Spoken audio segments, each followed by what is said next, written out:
on Euro 17. LBC Weather. With Ripple Energy. Climate action you can be proud of. Showers dying out across most of the country tonight, lows of 3 degrees. From Global's newsroom for LBC, I'm Daryl Jackson. This is LBC from Global, leading Britain's conversation. Cross Question with Iain Dale. Hello, a very good evening. It's 8 on LBC. Welcome to Monday's Cross Question. On the panel with me, next to me in the studio is Financial Times Whitehall editor Lucy Fisher. Next to her is Sir Alan Duncan, the former Foreign Office Minister.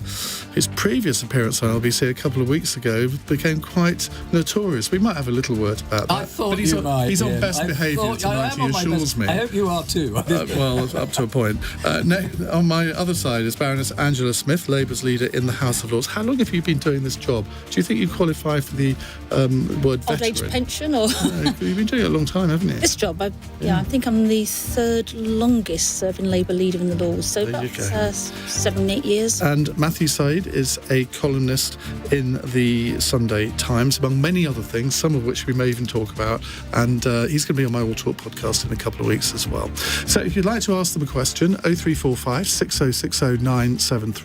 You can use the same number to WhatsApp a question. You can say, Alexa, send a comment to LBC. You can text 84850. You take a deep breath, and you can watch us on Global Player. Call 0345 6060 973. Tweet at LBC. Text 84850. Cross Question with Iain Dale. This is LBC.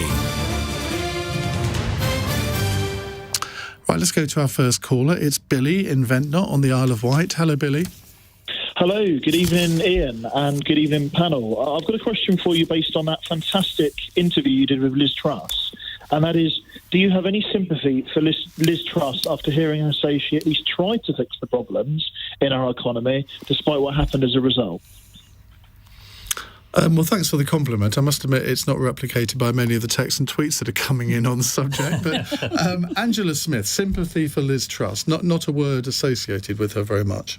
I think she showed very little sympathy for everybody else. I have absolutely no sympathy whatsoever for her. She didn't take advice, and no, I've not read the book, just seen some of the extracts. People were saying, be careful, do things step by step, and she didn't. She just did what she thought was right, even in the face of all the evidence, and wouldn't check with people who might say the opposite to her. So I have no sympathy. From looking at the extracts of the book that I have seen, when the Queen died, her comment was, why me? Well, it wasn't happening to you, Liz, it was happening to the royal family at that point. She just seems incredibly lack of self-awareness, self-centred, and not really caring about other people. So I think she was definitely unsuitable to be Prime Minister. Part of her explanation for the mini-budget was, well, I only had 2 years because there was going to be an election. We couldn't wait. We had to get it all done. And you can kind of see the logic of that, but there were consequences to the fact that everything was done at that point. They're very severe consequences. You've still got a lot of people paying far more from their mortgages now than they were, people who lost out on mortgage offers. I think she was very selfish, and if she was just thinking about, I've only got 2 years, I've got to do this, then she wasn't putting the job first and the country first. Matthew? Well, I hear what you say, Angela, but I think at a human level, if I can take it there, this is somebody who I thought her policies were bad. Let me say that at the outset. But she aspired to become Prime Minister. I think that's a noble aspiration. And then it went so horribly wrong so quickly. And I think psychologically it must have been extremely difficult for her. Many people who have been Prime Ministers, when they leave the job, experience that as something close to a bereavement. And I can imagine her life was completely shattered. And that doesn't in any way... Doesn't seem like it at the moment, does it? She's on her tour of America and the book writing. It doesn't seem like she feels that shattered by it all. In my view, part of this is a cry for help.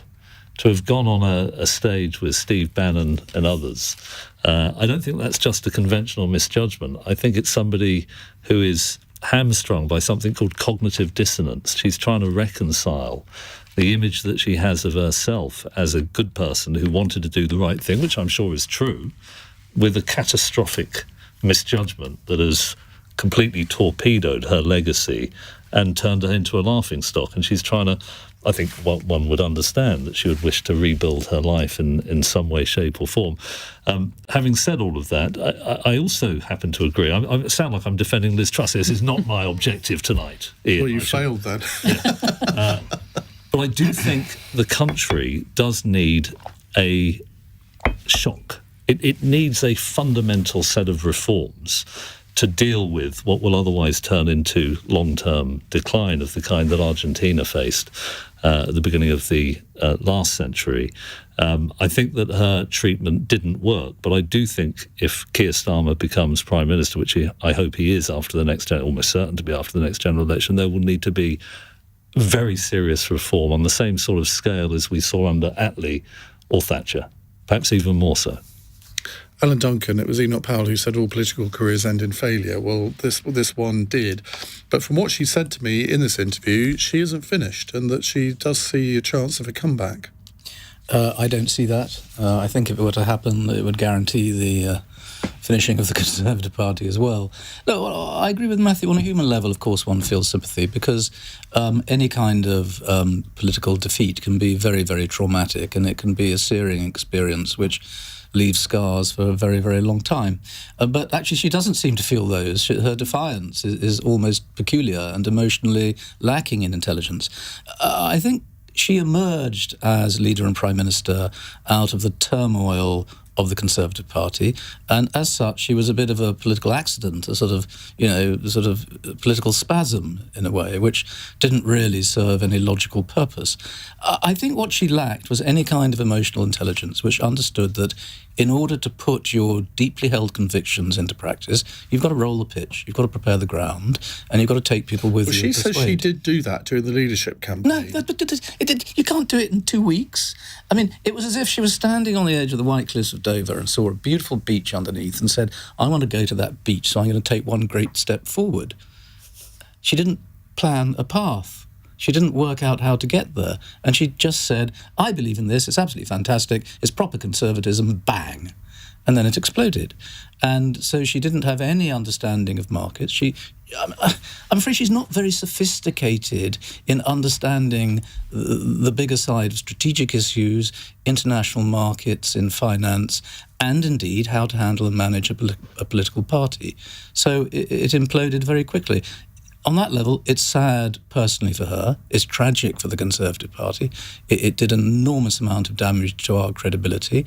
And I think that the turmoil of this and all the other leadership contests is going to cost us dearly at the election. People have stopped listening because they think the Conservative Party is in so much turmoil and they're all fighting amongst themselves. 5 labelled, named factions now putting out competing press releases. How on earth can you call that? How can you call that a proper united party of government? Lucy Fisher, you've been observing all of these events over the years. Do you feel any twinge of sympathy for any politician, especially in these circumstances?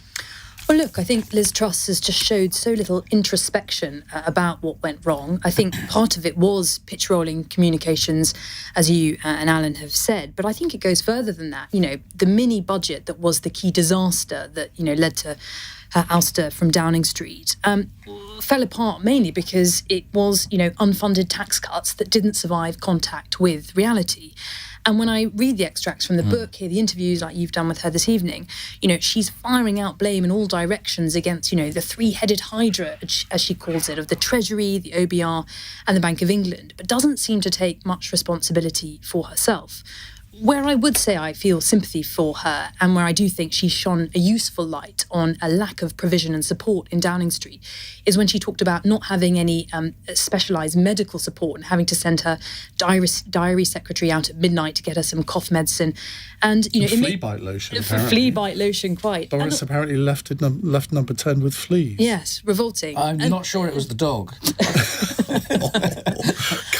Somebody said. It may sound trivial, but I also think, whether it's a woman or a man, the Prime Minister of the day is photographed, is in front of the camera, daily, a lot of the time, you do need to have someone organising things like hair and makeup appointments. That should not be left to the person running the country to do all sorts of ridiculous administration. We look after our prime ministers appallingly. It sounds like... there's no backup whatsoever for them to do the most difficult job in the world. Compare it with the president or Macron or something. Exactly as Lucy says, they've got to pretty well make their own breakfast, do their own laundry. They've got to run the blooming country, and they're not given any help, and as soon as they are, they're accused of sponging off the tax. There's an episode of Yes Minister or Yes Prime Minister that covers exactly that area. Yeah, where the chef. And the only way he can get a meal cooked for him is to have lots of guests in for dinner, because then you have a special dinner. If he wants omelette and chips, there's no way he's got to But find... then he'd probably have to pay for it, because that's the way things work. I know, and things system. like, you couldn't get a shopping delivery. They wouldn't pay for a chef, would they? No. So Humphrey said It's got to the ridiculous stage where people even query the Prime Minister having a Prime Ministerial plane, as if he's expected to go on a scheduled flight and with his 40 civil servants, and they can all work on a scheduled flight. It's utterly preposterous. Well, can I make one point on the psychology, if I may, just very, very briefly?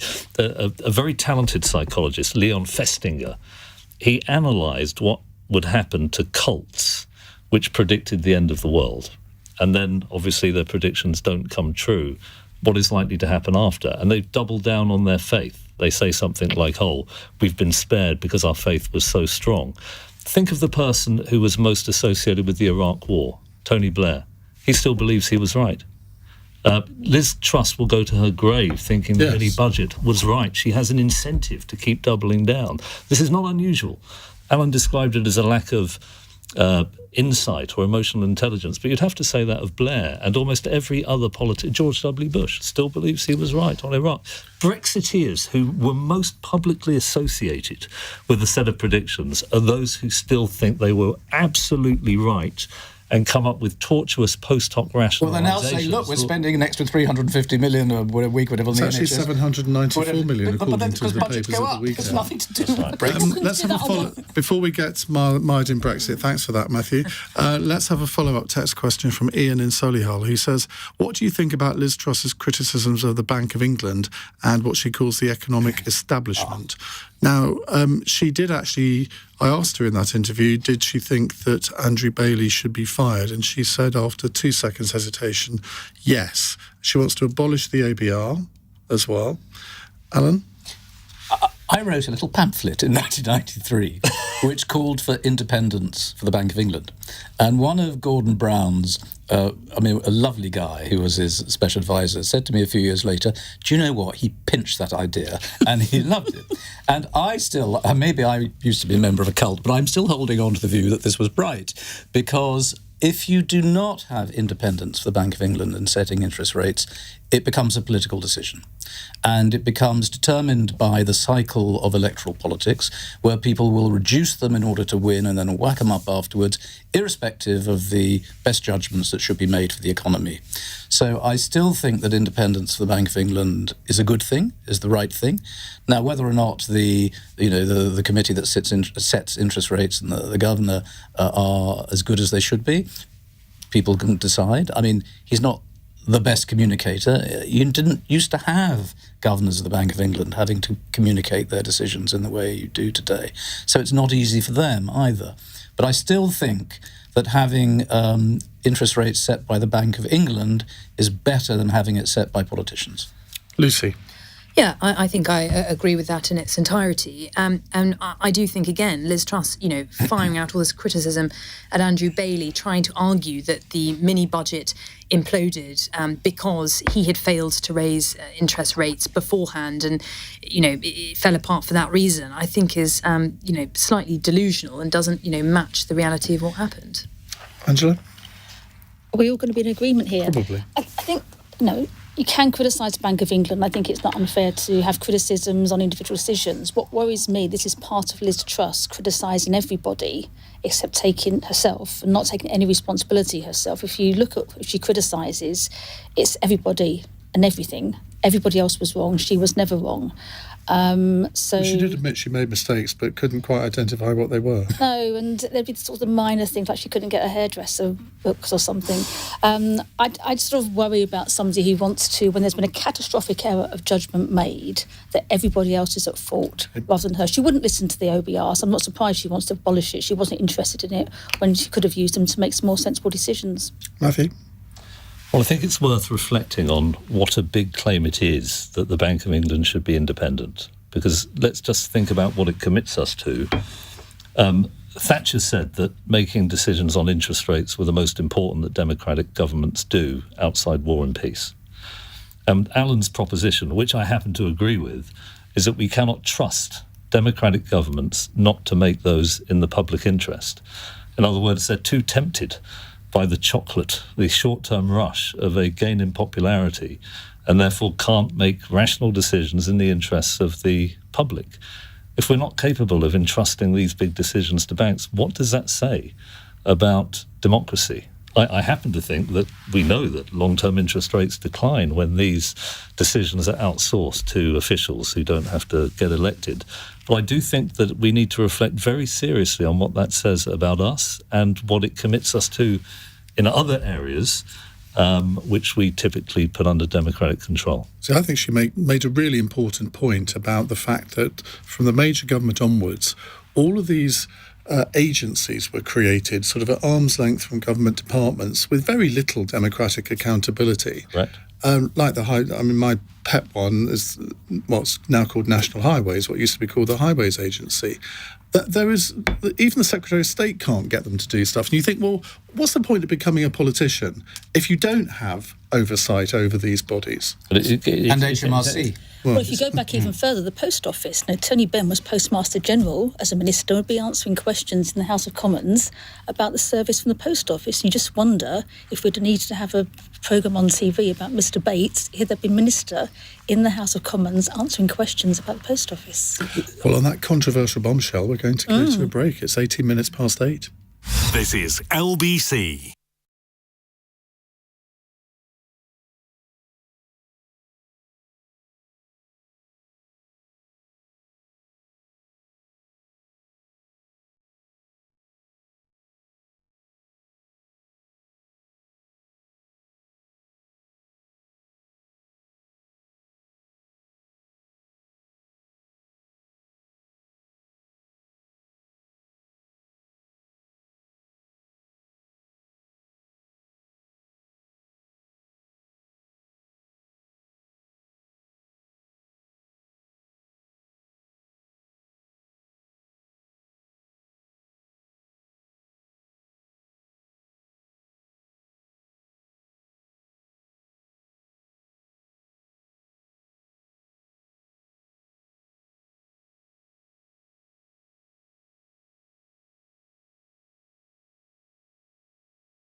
Leading Britain's conversation. Cross Question with Iain Dale. Alexa, send a comment to LBC.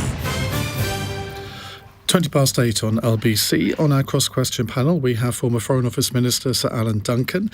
We have Financial Times Whitehall editor Lucy Fisher, the leader of the Labour Party in the House of Lords, Baroness Angela Smith, and the Sunday Times columnist Matthew Syed. Now we have a caller, John in Epsom. Hello, John. What would you like to ask? I would like to ask if it is now permissible for us to support an ally. Is it permissible for our allies to attack sovereign states and not expect their right of reply? Just explain where you're coming from in that. There was an extrajudicial attack on the Iranian military operative and his sons that was followed by a reply from Iran of several missiles, which the West is now condemning without fully acknowledging the fact that it was a response to a previous action. Right. Lucy Fisher, is that an accurate way of looking at what's happened over the last 48 hours? Well, look, I think there has been concern when Israel conducted the strike on an annex of the Iranian embassy in Damascus that Iran then said it was responding to with the massive retaliation, 300 missiles and drones sent to Israel over the weekend.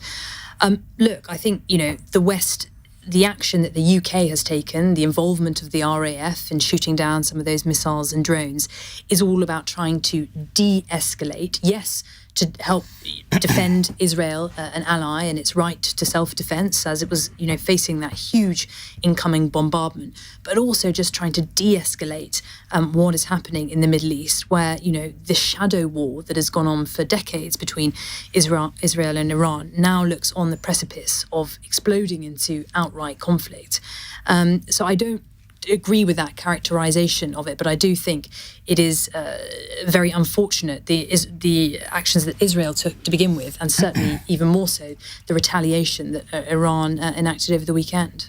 Alan? Look, I commend an article which I know is going to appear in the Times tomorrow by William Hague, which is a very sensible analysis of this and sensibly calls for de-escalation. But, this didn't start on October the 7th, nor did it start when the Damascus consulate was bombed. And the Israelis never know how to underdo something, whereas the Americans after 9/11 did and were very wise. And wisdom is not weakness. A full sort of scale escalation in the Middle East would be a catastrophe for everybody. And I'd say that I think the RAF were right to be asked to play a defensive role here. I hope they're not ever asked to play an offensive role, because we do not want to go into any deeper conflict. And I think that one of the reasons we're in this mess is that when the Israeli government was becoming more and more extreme within its own country, where perhaps the majority of Israelis, moderate Israelis, were against Netanyahu, and they were expanding settlements against international law, no one really stood up and said, hold on, Netanyahu, this is not acceptable, you must adhere to international law. And I think that what must be paramount here is adherence to international law by everybody, and that includes the Israelis. And one of the problems by the way, let's make it absolutely clear, I'm delighted that all of the incoming missiles were blocked. It would have been a catastrophe for everybody if some had got through and that we'd seen a complete escalation. But this is diverting people's attention from Gaza. And the Gaza problem is not going to go away. And the brutality there, on both sides, has been excessive. And quite how there's going to be any healing for decades is a question that I find very, very upsetting. So adhere to international law, cool it, stop there, and just let things settle down. The last time you were on LBC with Nick Ferrari, it resulted in you being suspended from membership of the Conservative Party. No, that's not accurate. No, that's not accurate. Well, there's an investigation. What happens in the modern world is that if an organisation has a complaints procedure and someone complains, then they have to activate a complaints procedure. So I'm subject to a complaints procedure because someone's made a complaint. That's all right. Is there anything you said in that interview that you now think maybe you went a bit over the top? No, not really, no. Because I think the point has to be made that one of the most enduring and growing problems in the Middle East is Israel's failing to adhere to international law, which is UN resolutions, by their annexation through illegal settlements of the West Bank. This has been my main point for 30 years. 30 years ago, I said, Israel can either have settlements or they can have peace. They're never going to manage to have both. And so it's better to adhere to international law and have peace. And so they are stopping there being a Palestinian state. And my complaint is that a lot of people in our own government don't really believe in their own policy. They'll talk about a two-state solution, but they will never say, yes, I agree that settlements on the West Bank are illegal.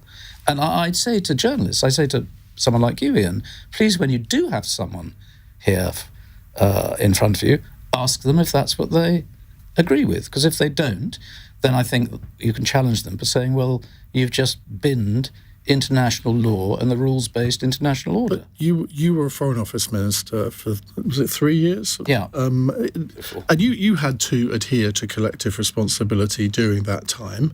We all knew what your views were on the Middle East. I mean, you didn't actually hide them away particularly.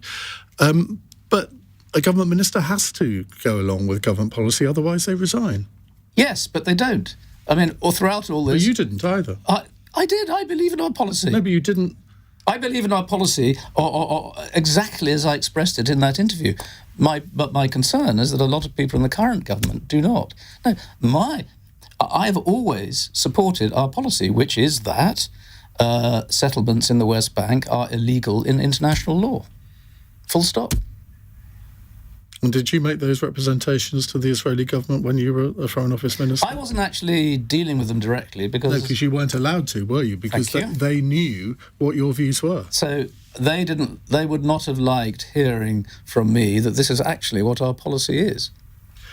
Do you still think Tom Tugendhat should be sacked? Because that was... When I heard you say that, I thought, what an extraordinary thing to say about somebody. I think you described him as an extremist. And I'm thinking, well, this is one of the more moderate members of the government. There are many qualities in Tom Tugendhat. The reason I said it, and I invite you to look at his Wikipedia page, is that he says he does not believe in UN resolutions in respect of settlements in the West Bank.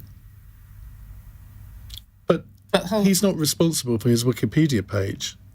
But he could have amended it. Anyone can amend it. No, he's never denied it. You're not allowed to amend your own Wikipedia page. You could easily get to amend it or deny it, and he's never denied. If he denies it, delighted. I would then retract everything. Next time I interview him, I'll ask him the question. That's exactly the question I want to be asked. I absolutely will. Well done. I wish everybody would. Well, my own view on this is that the arc of recent years in the Middle East has been a growing rapprochement or accord between Israel and the Sunni world, partly characterised by the Abraham Accords. And I think Iran instructed or advised Hamas to conduct that atrocity in order to provoke an overreaction from Israel. If you look at the medieval nature of the barbarities, they were precision engineered to goad Israel into a devastating attack on Gaza, which would alienate street opinion in the Arab nations, make an accord with Saudi Arabia less likely, and would further the interests of Iran. The other very important dimension to this is a growing accord between Iran, Russia, China, and North Korea. This involves military, intelligence, and energy interests. And if you read think tank reports on Russia and Iran, you get different opinions from different think tanks. But I do think Russia will benefit from the world's attention being diverted to the Middle East at a time when a devastating war is happening in Europe, and the West disgracefully is not stepping up to back Ukraine. This is one of the great strategic misjudgments of the age, and I think it will be more difficult to marshal the resolve and the unified commitment from the West that is... By the way, I don't think we're right just to blame the United States.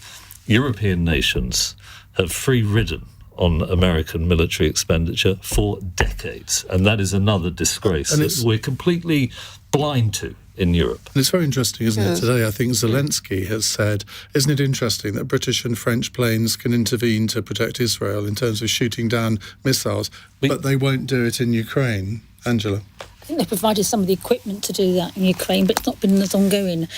It's interesting. I know, and I hear what Alan says about this didn't start in Damascus, this didn't start on 7th of October, but it was the 7th of October attacks by Hamas on Israel that really have instigated the current instability. And I think the shock that reverberated around the world, and there were still hostages, I can't remember exactly how many now, but there are still hostages where their families have no idea. 126. Roughly. And having met some of the families of those hostages, the scale of their anguish and fear for their families. And anger at their own government. Some of it is, yeah. But they just want their family home. And so often with these conflicts, the people on the ground, not the decision makers, are the ones that bear the biggest brunt, as we see in Gaza as well. So I think the October 7th attacks did precipitate what we're seeing now. We just had the statement in the Lords after the Commons did it earlier today.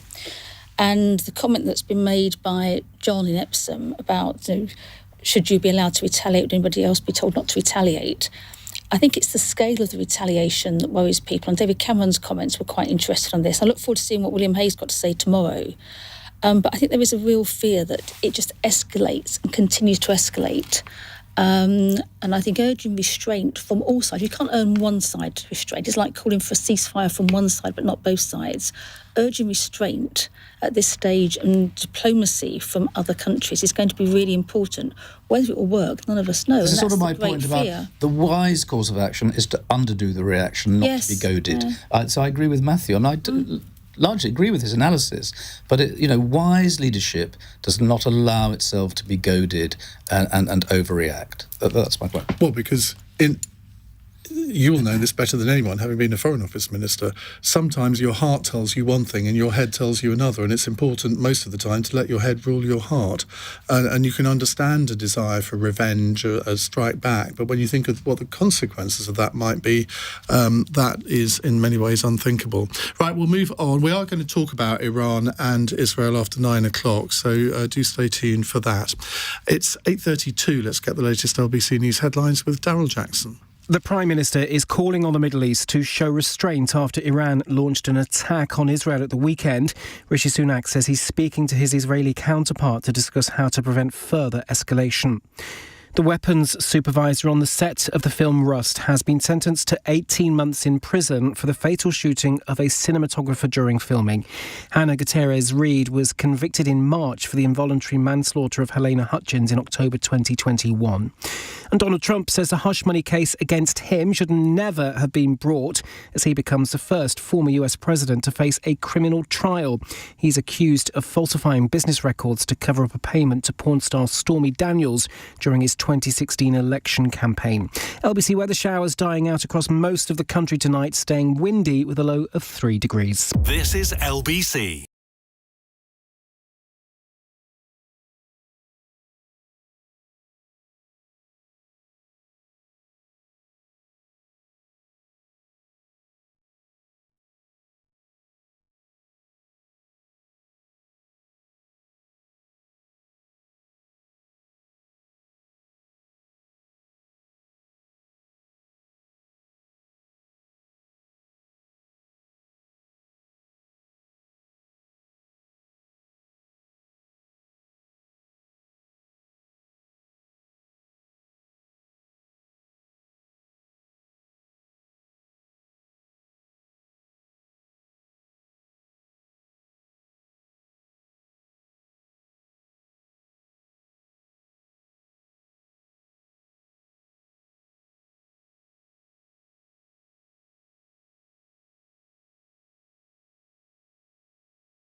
Olympics.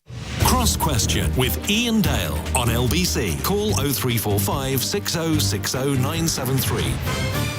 Message here from 8:36, we have Angela Smith, Alan Duncan, Lucy Fisher and Matthew Syed with us. Let's take a text question from Flynn in Leeds. Is it right to let Russian athletes compete at the Olympics even if they're not actually representing Russia? Now, last week, Britain's Sports Minister Stuart Andrew confirmed the government now supports the decision of the International Olympic Committee to allow Russian and also Belarusian athletes to compete under a neutral flag at this summer's Olympics and Paralympic Games in Paris. The British government had previously opposed this. In response, a painter called Max Denison Pender has quit his role as Team GB's official artist in residence after having visited Ukraine and painted its soldiers serving on the front line. He was actually on with Andrew Marr earlier, if you want to listen to what he had to say. Well, believe it or not, we do have an Olympic champion on our panel tonight. It's not Alan Duncan, because he knows next to nothing about sport. It's not Lucy Fisher, although it could be. I don't think so. No? It's not Angela same Smith. category as Alan. It's Matthew Syed. And you were an Olympic champion in table tennis. Commonwealth champion. I played in 2 Olympics and got knocked out early. Oh dear. I don't really want to admit to this, but I should say that your producer told me that Max, the artist, this is a slightly self-serving point to make, had withdrawn, having read a column I wrote on this in the Times. He told me that too. Yeah. I'm genuinely horrified at 2 things. One, the decision that the government has made, and secondly, that they haven't had the courage to announce it. They wrote privately to the IOC to say they were no longer opposed to Russian athletes playing in the Olympics, and when they were approached by the Times, sought initially to deny it. But Thomas Mark, the president of the IOC, announced it in a conference that was attended by British officials. This is completely wrong morally, but also from a sporting context. More than 400 talented Ukrainian athletes have been killed in the war. Their sporting illegal war. Their sporting infrastructure has been devastated. The funding that athletes require in order to maximise their chances of winning has been decimated too, because it's been redirected towards the military. Putin will use any success, as he has done historically. He's posed with gymnasts and other Olympians to try and gain the PR kudos associated with that, to legitimise his war in the eyes of his population. These athletes in Russia are state-funded. They are also often state-doped. How would we feel if we were the victims of an illegal invasion where our top athletes were being killed, our infrastructure was burned to a cinder, and then another government, one of our allies, was saying, yes, we should allow Russian athletes to compete, which perpetuates... So why have they made this decision? I don't understand it, because they must have known it would be an unpopular one. It's one of the most disgraceful... I've followed sport from the sports pages of the Times for almost a quarter of a century now. It is the most gutless and disgusting decision I have ever seen from a sports minister. I will continue to write about it. This Minister for Sport, Stuart Andrew, is that correct?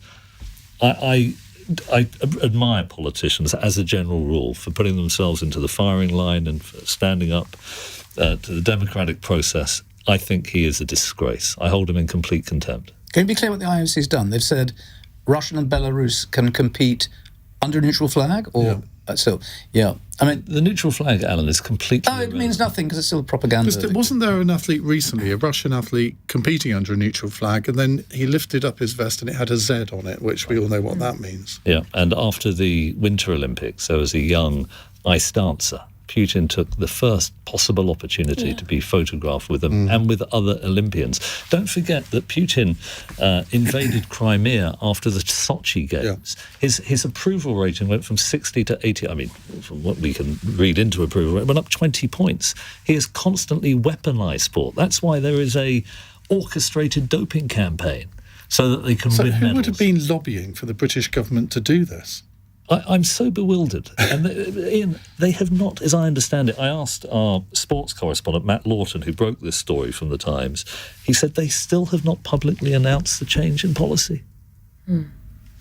Matthew, can I just ask you, I think you make a very compelling case, but I also wonder if you think that rule should be applied in a broader context to other states that take great pride in their sporting achievements but are, say, gross human rights abusers. Where should the line be drawn? Well, as with all lines, they're always arbitrary and fuzzy.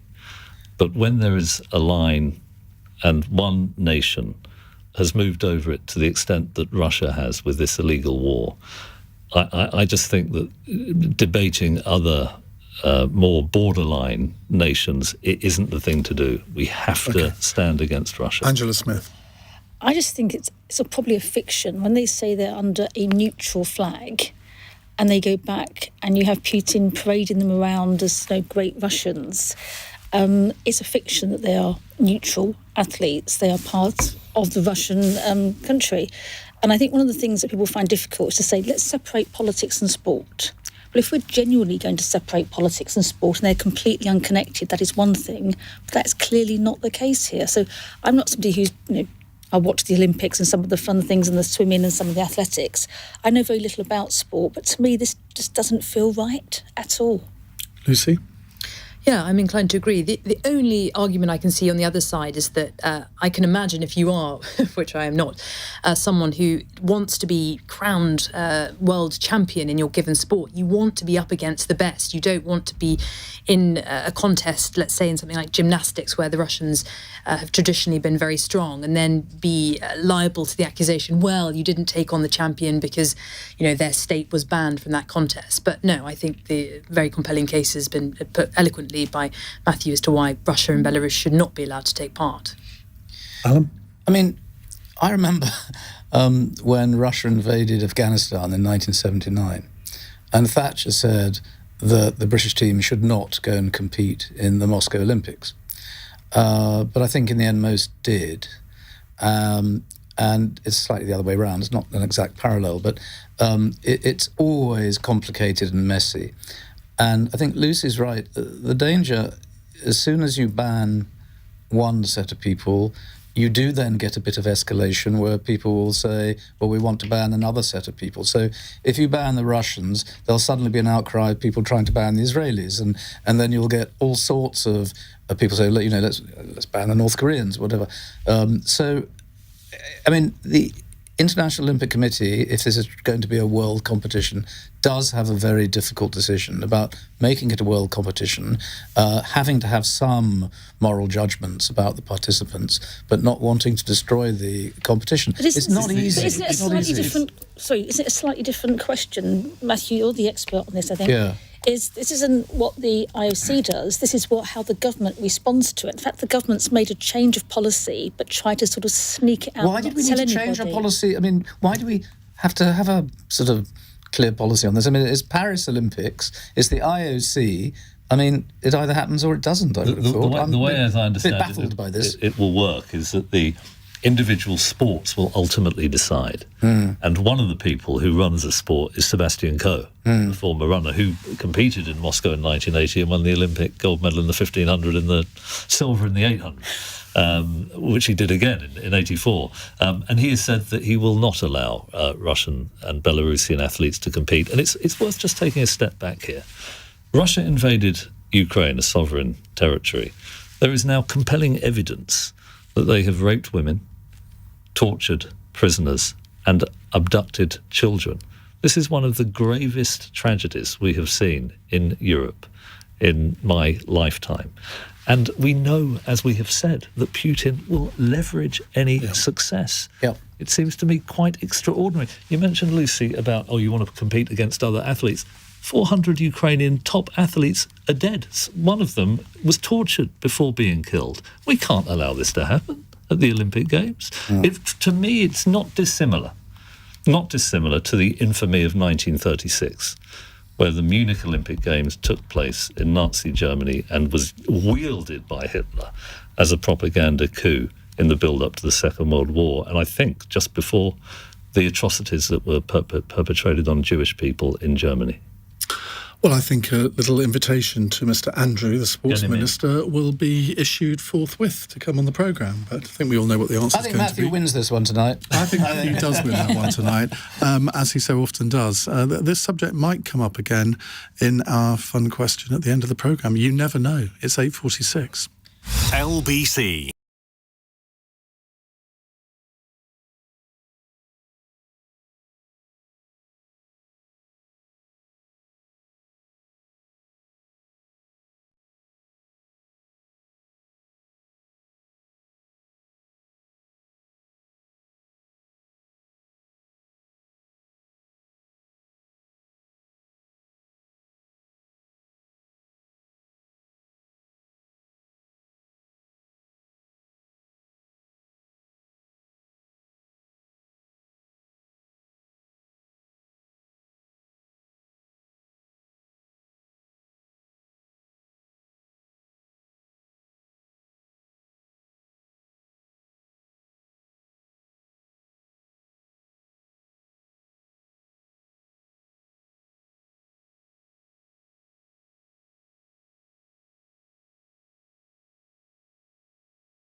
whitehall.com.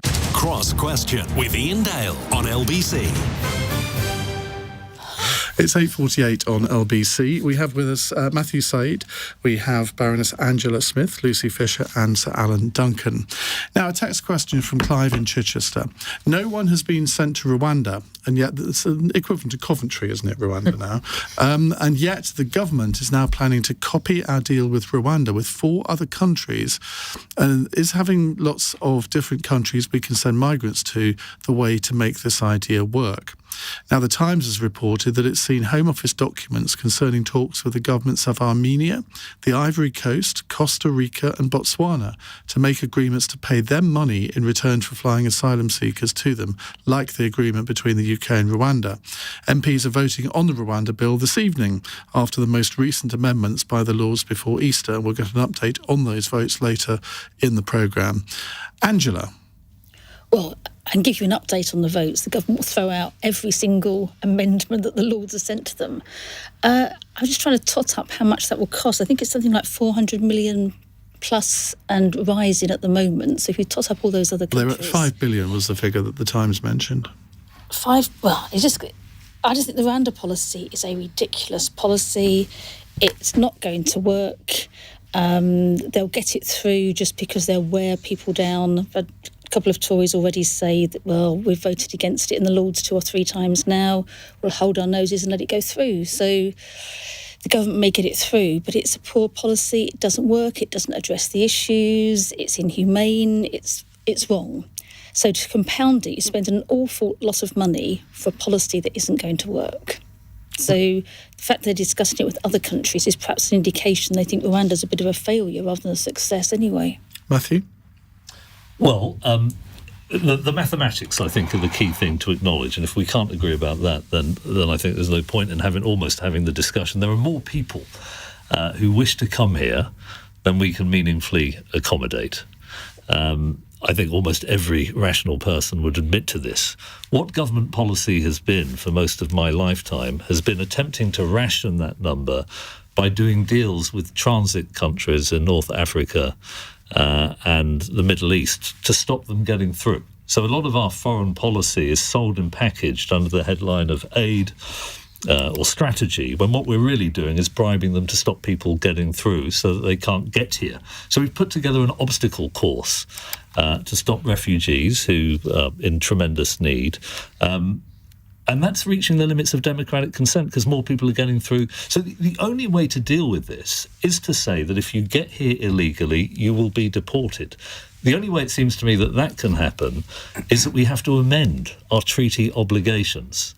The Refugee Convention has a principle called, I don't pronounce it correctly, non-refoulement.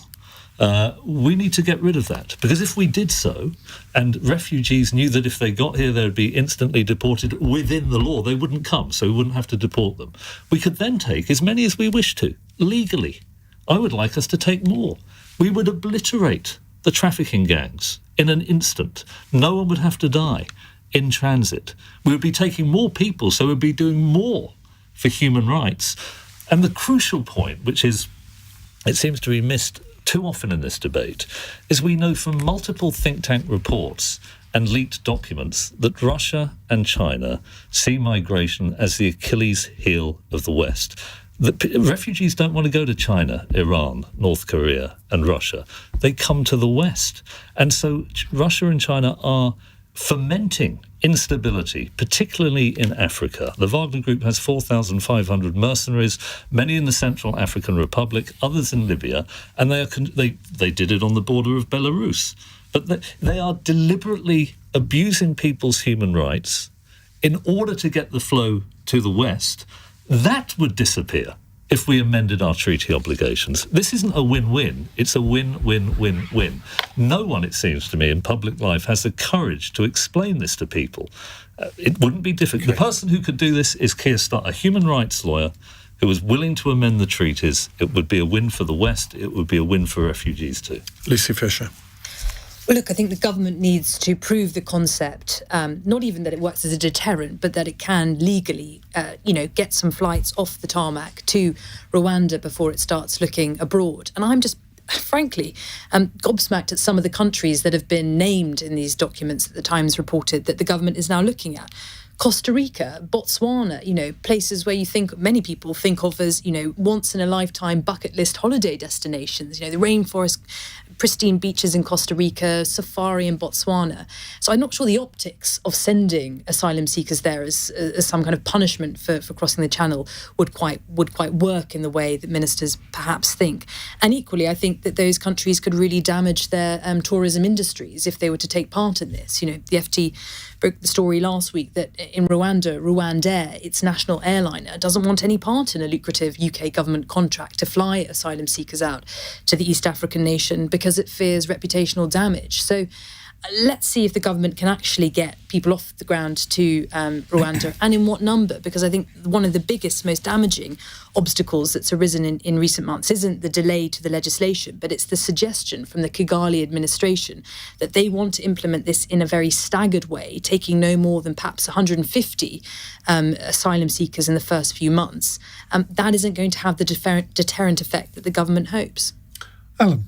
I've never heard an adequate sort of end-to-end explanation of how migration, asylum and deportation works in our public policy. I think Matthew's right, if I get his meaning accurately. We've got a problem with asylum law rather than a migration policy, because people come here, we're obliged to adhere to treaties, they get stuck in a legislative process which goes on for years and years and years, and we don't actually have the ability to deport because they're stuck in asylum appeal cases. Add to that all this talk about net migration, is absolutely meaningless guff, really. The thing also is this, I'm not sure that the government has got the politics of this right in thinking that the Rwanda policy is popular even when it does work. It certainly will appeal to a certain group of people, but I'm not sure that it's really going to be the great electoral rocket booster that they're hoping it will be. And the other thing I've never understood is if you deport someone to Rwanda and they've got no documents because they've thrown away their passport when they've come from Iraq or something, what happens when they're in Rwanda? If they say, well, you can go back home. Well, you can't if you haven't got a passport. What happens to them? What do they do? Are they stuck there forever, stateless? I haven't heard an answer to that question either. So I think there are many, many loose ends in the whole way that this very deep and difficult problem is being addressed. Right, let's go to a text question from Sarah in Cardiff, and I need you to provide very short answers to this one, sort of 30 seconds each. With Donald Trump on trial and the polls now a lot closer than they were a few months ago, can Biden still win in November? Now, Donald Trump's trial over payments to Stormy Daniels has begun in New York today, with the former president accused of criminally altering business records to hide the payments of just over £104,000 during the 2016 election campaign. He's described the case against him as an assault on democracy. Meanwhile, a poll published by the New York Times over the weekend has Trump's lead over Joe Biden down to just 1%. It was 4% in February. Matthew? Do I think Biden can win? Yeah. I think he could potentially win. I think he's less than 50% likely to do so. Much will depend on the outcome of these trials. It's also possible that, I hate to say it, but one or the other might not live to the next election, if you think of the actuarial probability of death of people of that age. So there's a lot of, if I can, slightly morbid point to make, but there's a lot of uncertainty in this. I would very much like Biden to win. But I do think it's reflective of how badly American politics has gone. Very deep causal explanation for that the two candidates are the same as last time around, and both, I think, poor candidates. Angela? I'm not sure these cases make any difference to Trump supporters. It seems to me that Trump supporters ignore all the things that concern the rest of us. If you were sort of on the edge... On the edge, I think there's an account online with Republicans against Trump, and they post videos of bizarre statements and speeches he's made. And most of us look at this thinking, is this real, or is this one of these AI deep fakes or something? And you find out they're real. So I think most of us here would be horrified by Trump, but his supporters believe everything he says. So I really hope Biden can win. I think Biden's been a great man. He's old to do the job now, but if you're given a choice, to me, between those two, I think it's an easy choice to make. Alan? I think he could win at a pinch. I think there are a few issues floating around which could swing things marginally and sufficiently. There's the abortion issue, there's Gaza, and there are the court cases, depending on what's handed down by a judge if it gets to that. And it does hang perhaps on a couple of swing states in a very, very marginal way. So under their system, it is just conceivable. Doesn't feel like it, but it is conceivable. Lucy? Yeah, I think Biden can still win. I think what he really has in his favour is money. The fundraising by the Democrats far outstrips that by the Republicans. And a lot of the Trump fundraising done by Trump and his outriders is actually going on these legal cases rather than sort of traditional campaigning and advertising. So I think money, as ever, will play a big part in the result in the US. Right, let's move on to our fun question with Lindsay in Manchester, who says, with Liz Truss not ruling out trying to become Prime Minister again in the future, what do you think you deserve a second attempt at doing, Alan Duncan? I think I'd like a second attempt, well, if this is retrospective, if that's permitted, of choosing when to leave my work career and to go into Parliament, because I arrived just when things were hitting turmoil. Then I had 14 years of opposition. And if you hit it lucky and you're heading towards government more quickly, it makes your life cycle that much easier. You've done all right there. Well, thank you so much. Lucy. So have you, mate. So have you. Well, I'm not sure I deserve a second chance at it, but I did a 4-year course at university, studied classics, and in my 4th year, I'd had quite enough of drinking and painting the town red and nightclubs, and I buckled down, and I loved it so much that I really wish I could go back and really dedicate myself to sort of studying the classics with such sort of enthusiasm and rigour all the way throughout my degree. And in those first 3 years, what was the most outrageous thing you did? I couldn't possibly incriminate myself, don't tempt me. Angela? This was a hard one. I had a long list of things I'd like to do differently if I was given a second chance. I decided I'd go back quite a long way, and I'd put a bit more effort into doing my exams when I was a teenager. I'd have loved to have studied law, and I didn't pass the right exams to do so. Now, it's all worked out fine. I'm very happy with what I'm doing. Perhaps hopefully happier in a year's or so's time. But I would have liked the opportunity to study law, so I should have worked a bit harder at school. Matthew? I'd like a second chance to propose to my wife. Because when I proposed to her, I was on a flight. I was on a flight to Qatar to do some commentary on table tennis at the Asian Games.